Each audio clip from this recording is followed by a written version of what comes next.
Well, welcome and good day, everyone. We, of course, are glad you guys could join us again for another Talk It Over this week, continuing in our series, Being There.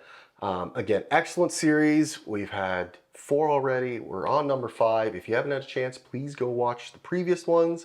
You can find them all on our YouTube channel at LifeNorth.Church.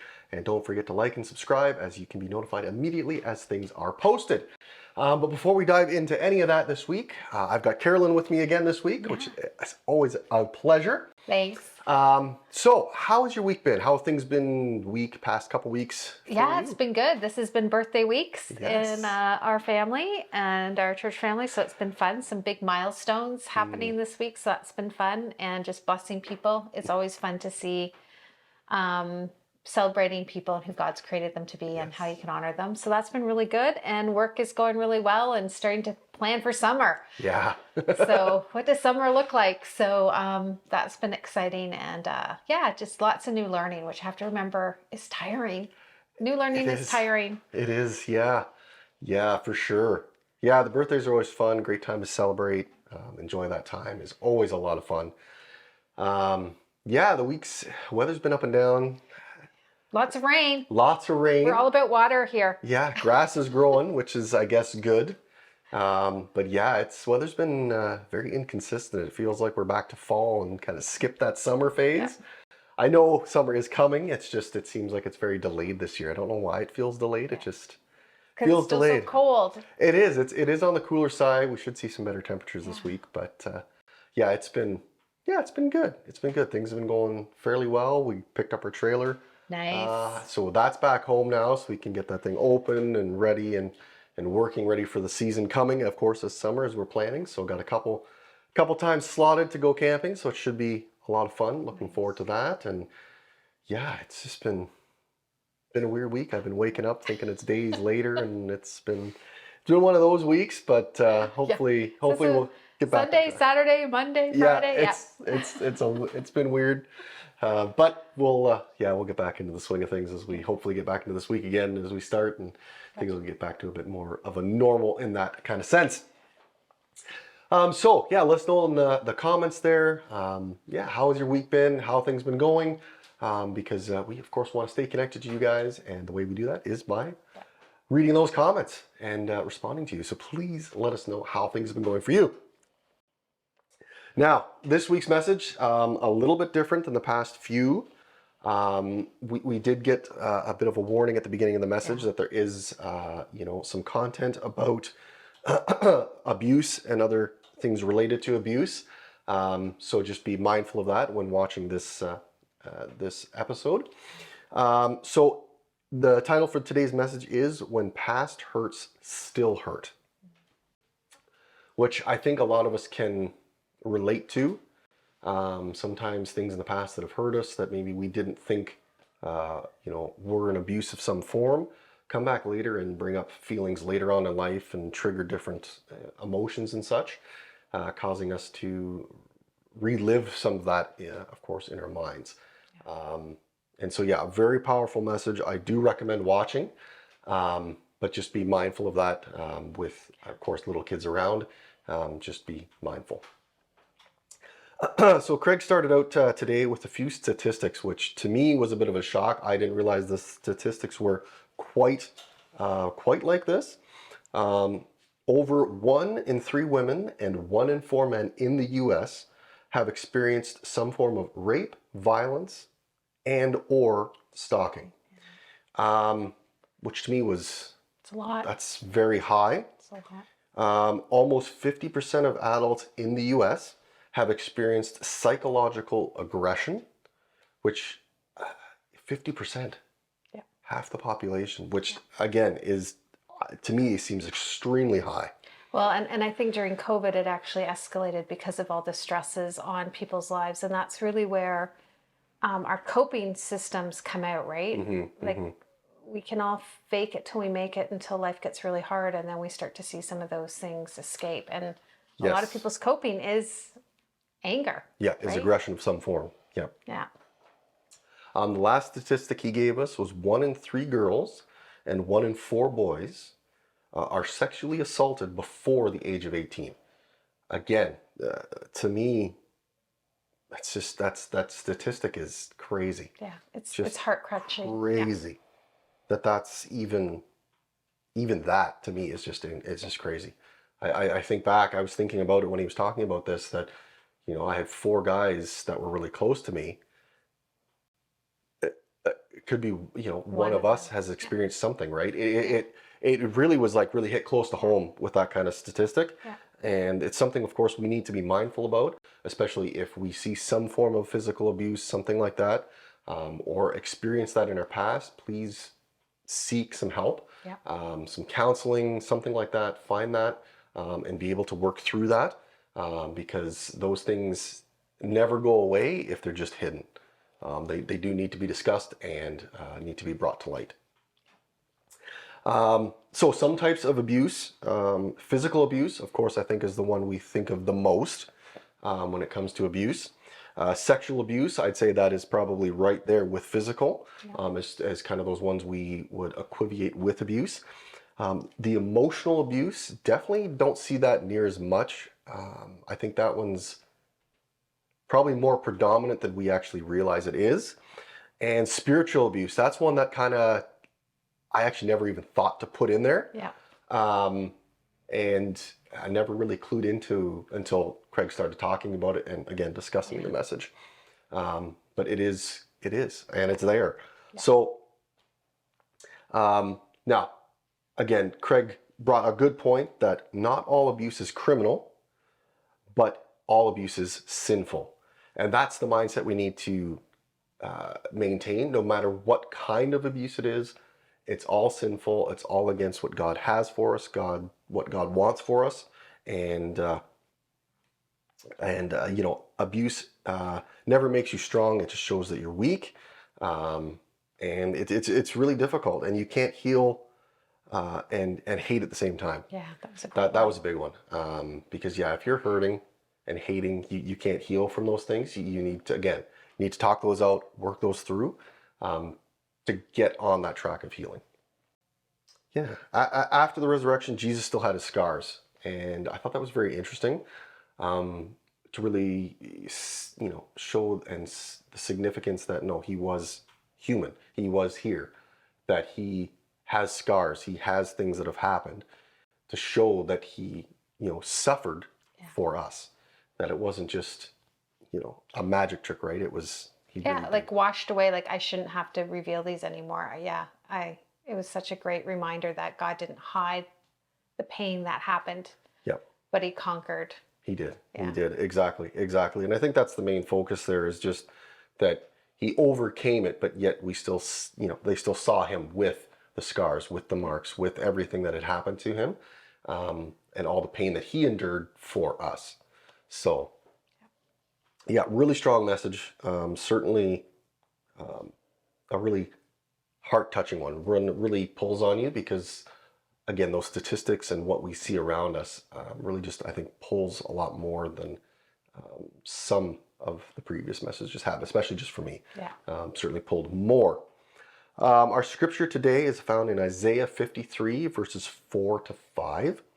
Surely he took up our pain and bore our suffering, but he was pierced for our transgressions. He was crushed for our iniquities. He was punished and brought us peace, was on him.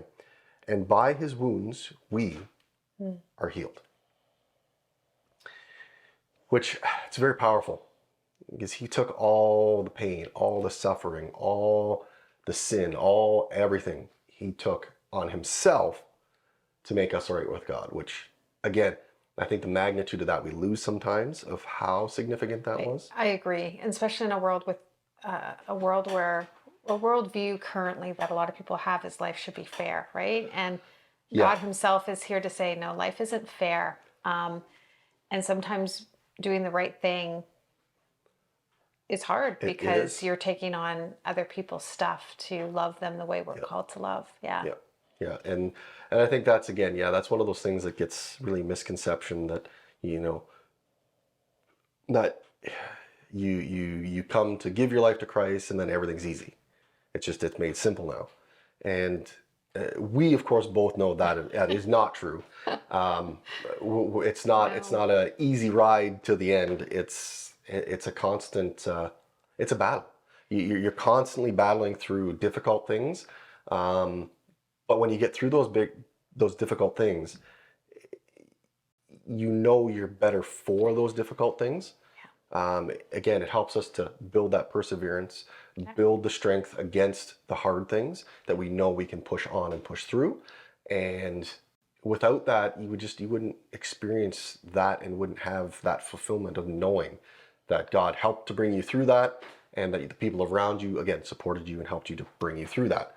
Yeah, I think it's that muscle similar to working out, right?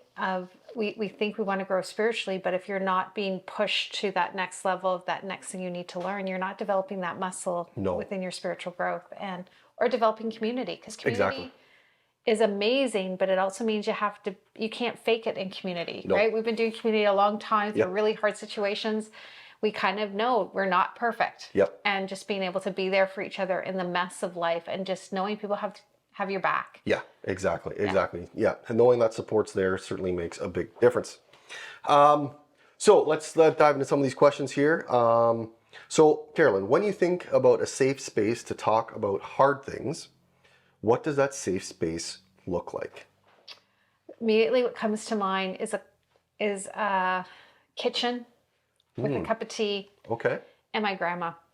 She created a safe space for me as a child to process things when life wasn't hard, when life was hard and messy, and always spoke truth, which isn't not always nice to hear. But for me, it's that whether it's a walk or whether it's on a kitchen table, but just with the person you know who's got your back, who loves you enough to speak the truth, who's willing to listen and give you time to kind of hear yourself talk. Yeah. That's that environment. It's usually quiet. There's usually just two people. Yep. And just having that connection with that person. Yeah. Yeah, truth. It's not always what we want to hear, but it's what we need to hear. And generally can be difficult to hear sometimes, but it's what we need.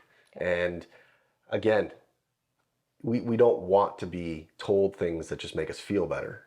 That's not what that's not what we need to have. We need to have that truth that we know these people are here helping us to be better. And without having the truth, it's just empty words. It doesn't really impact you or help you in any way. A safe space to talk about those hard things. Yeah, for me would be my life group.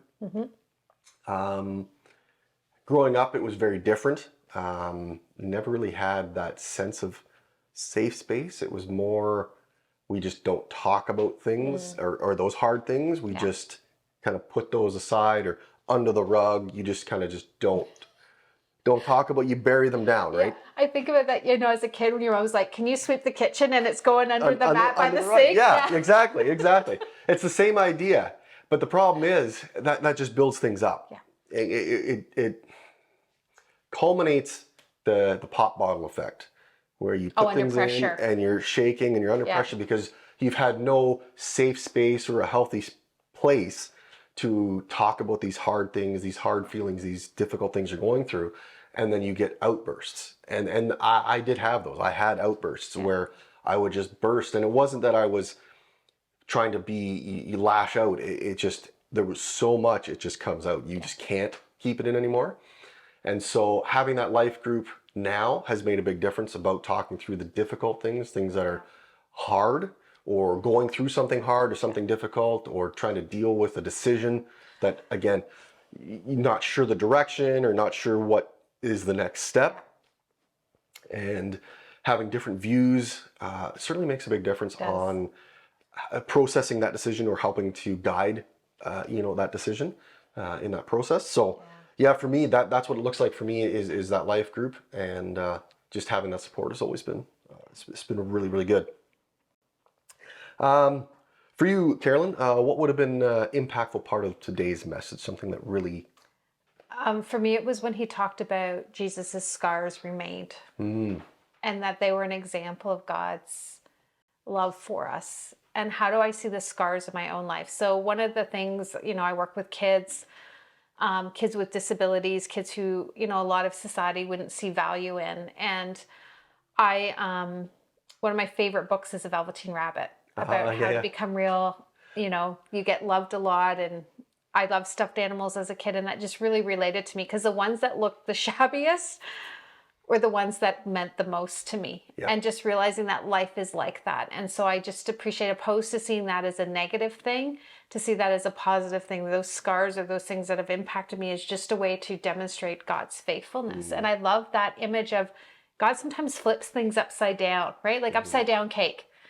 You think it shouldn't taste good, but it does. And you flip it upside down, and it's good, because if you did the pineapple upside down cake, if you try to cook it upside right, it would all fall down. It wouldn't taste as good. No. So God just flips things and says, no, do it differently. And I just really valued that. How do I view the scars in my life? And how do I find that as a celebration of God's faithfulness? Because that's my word this year, opposed to, oh yeah, I got through that. Right?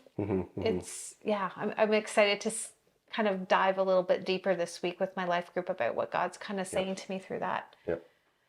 Yeah, that's awesome. Yeah. That's awesome. Yeah, I like the worn out stuffed animal. Yeah. That's right. really one of those things. As soon as it struck a chord for me, I had one of those growing up, and I was going to, of course, tell you my age, but a popple.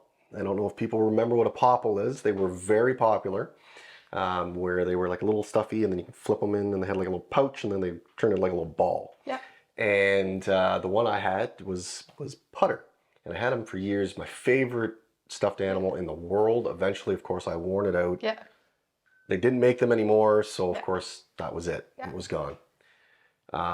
So when I was actually dating my wife at the time, dating my wife before she became my wife, she had a bit of a car accident, so I fixed the car. I got it all set up for her, and she actually went out on eBay and found one of these things. She did. She did. Wow. So she found one. That's an ops person right there. Bought it, purchased it, and then gave it to me after the car had been fixed and everything. And I just looked at it, and immediately it was just like immediate back to like I was like 7. Yeah. And seeing this little stuffed animal, just the trigger it made was huge. And it was an interesting experience. I still have it. I still do have it. It's hasn't been worn out yet. It has not worn out. No, it's been very kept safely. Yeah. It's just, again, every time I see it, it just brings up those memories as a kid. But again, that can also be true for those hurts. Yes. Certain situations, certain things can trigger the same feelings as something that was very joyful can bring up something that's very painful. And those triggers can be really, really strong and really hard to deal with. And the message today for me, that impactful piece was the statistics were hugely impactful to me. And then kind of those 4 things of what we see as abuse, and not realizing how the spiritual part and the emotional part, and how those two, I think, get underestimated or not as talked about, because those emotional things can be extremely hard. Going through some myself, and again, when I was younger in grade school, it's very difficult, and I didn't recognize that's what it was until much later in life.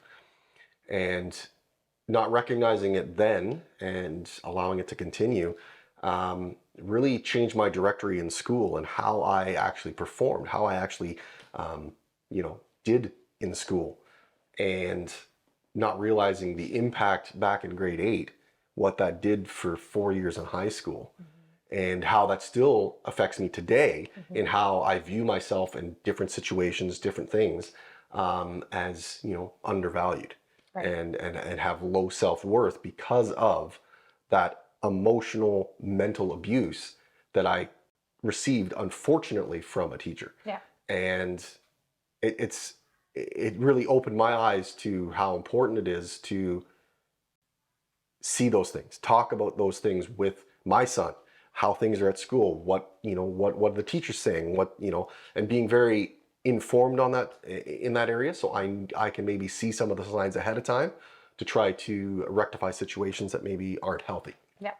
So it's lots of good pieces in this message today. So I do strongly urge you guys to watch that today's message. It's very good. It is very good. Okay, so we're going to talk a little practically here. What does treating someone with care and respect look like? Oh, this is where I feel convicted. I was hoping we'd skip this question. Full disclosure. I think for me, it's about being patient and being present.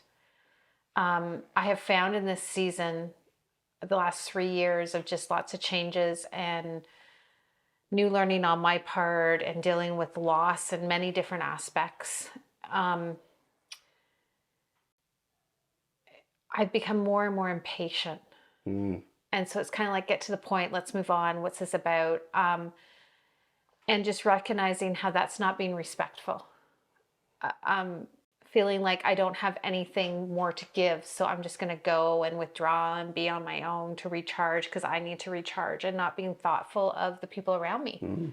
And so just recognizing how when I don't prioritize the things in my life that help fill me up, like Saturday, I dropped the car off and then walk to work. It's a 10-minute walk. And I'm like, I miss walking. Why don't I walk more? I have think time. I feel more energized. I get to be out in God's creation more. I hear birds. I was almost hit by 2 robins. I don't know. It's spring. They don't know what they're doing. So it's just that reminder that it's so good to take those things that actually recharge you, opposed to getting on this idea of I need to survive life and do things in my life that are false, fill me up moments. Yep. And, take that nap, opposed to binge watching or go for that walk to regenerate, energize. So it's just that whole idea of, patience and being present, I think are, for me, really important. Yep. Yeah. Care and respect. Yeah, it's a difficult one. I look at it as, if you're not caring for yourself and not respecting yourself, it's hard to care or respect for others. And that's kind of what you were touching on with, you need to be able to recharge yourself, because you can't just give. Because you will burn out. You just will. That was spoken like a true father of a 7-year-old. Yeah. You have to find those moments to recharge, and caring for people, and respecting people. It's difficult when you can't find it in yourself. And generally then you just don't put that out to other people because you just don't find it in yourself. And I think that self-care, looking at recharging, talking to somebody about things that, you're hurt from, can certainly help you to be better, and then also allow you to show that to other people. And again, you touched on the patience. I think that's a big part of caring and respecting, is the patience. Because not everybody's at the same place we are, of course. People are ahead of us, people are behind us, spiritually, emotionally, in different places. So I think, being very patient with people around you can be showing them care, can be showing them the respect that they need as they're on their journey. And I think that's fairly important. And I think a lot of times we miss that we just aren't patient enough. We want to go get done. Let's get this done so we can move on to the next thing, without taking the time that we need to actually spend with them to really do care and look after them. Yeah. And I think too, as you were talking, what came to mind was a reminder that I think as a parent, when you reflect back as now having adult children, I reflect back and I think, what would I do done differently, and what do I feel we've done well, is Dave and I really prioritize time with our kids. Not always things, and making those memories and those moments. And we're seeing now as adult children that we do enjoy being together as a family, and we can do things that I don't take for granted, whether it's going to a concert, whether it's playing a game, whether it's traveling together. we wanted to build those memories that it was important. And I think that's kind of that respect piece, right? That being with you is valuable. Yeah, it is. It is. Yeah. And it's not, it's not just one thing. It's a lot of different things that encompass that respect part. Yeah. But yeah, I think taking self-care is a good way to help care for others, because you need to care for yourself. And if you can't, then it's hard to be able to care for others. And then, the patience. Yeah. I think that's a big one. All right. I think we have time for one more here. Okay. So let's talk about some ways you can find healing. How would your life look different if you started to forgive people who have hurt you? Wow, I love this question, because I see how there are some amazing things out there in society now that weren't there years ago. Yes. And one of the great ones is Celebrate Recovery. Craig kind of quoted one of the lines from that program is hurt people hurt people. Yes. And recognizing that when you're in a position where you know you're doing things that you're not really liking, it's probably because you've been hurt yourself. And we do know that abusers often come from abuse, and that recognizing life, stopping the cycle and getting the help you need. And so I think being in community, being a part of a group like Celebrate Recovery, Alcoholics Anonymous, those things where people can relate to what you're struggling with really can make a huge difference. Life group, huge, Yep. right? Yep.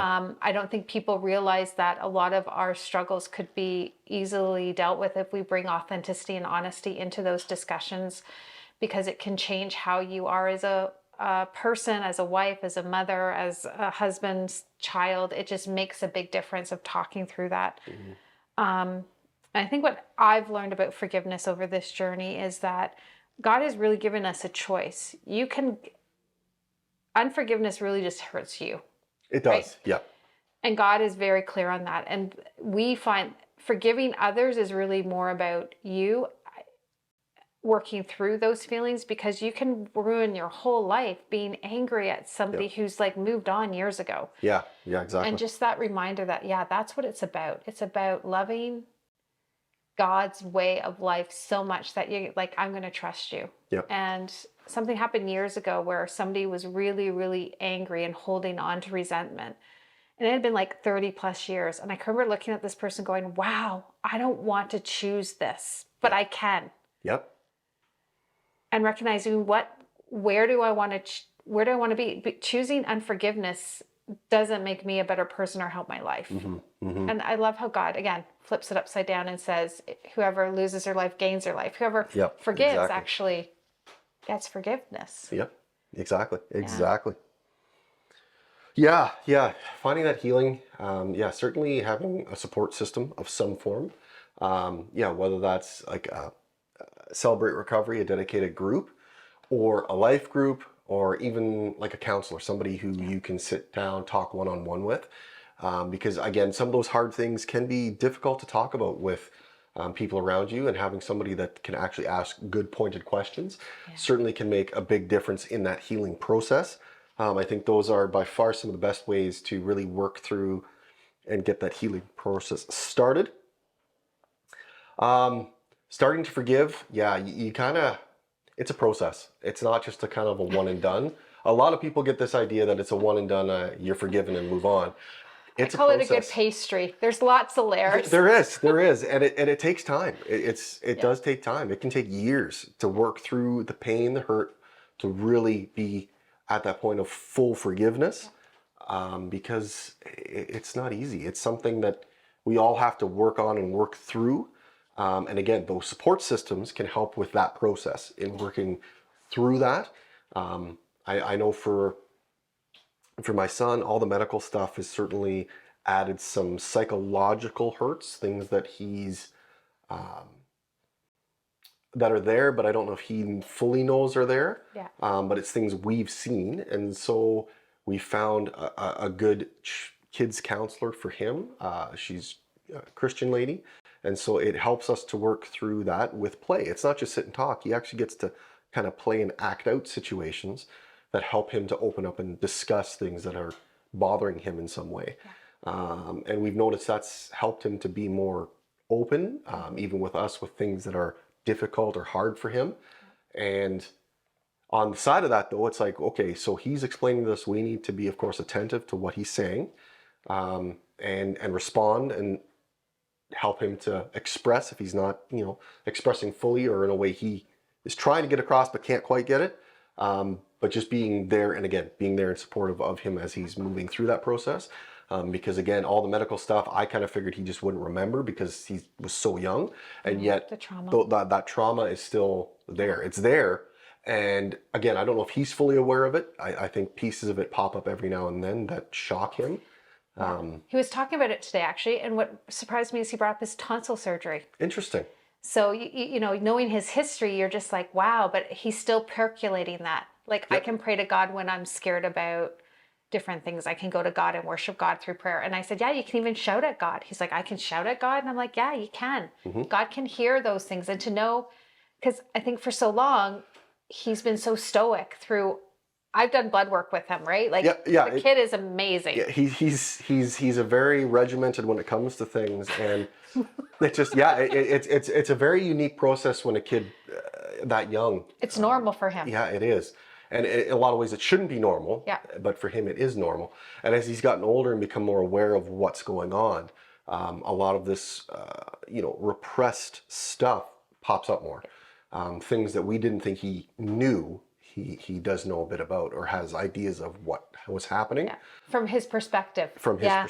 So for us, we had to seek some professional help, somebody who could actually work with him, because we don't know, of course, all the questions to ask or good ways to bring some of that stuff up.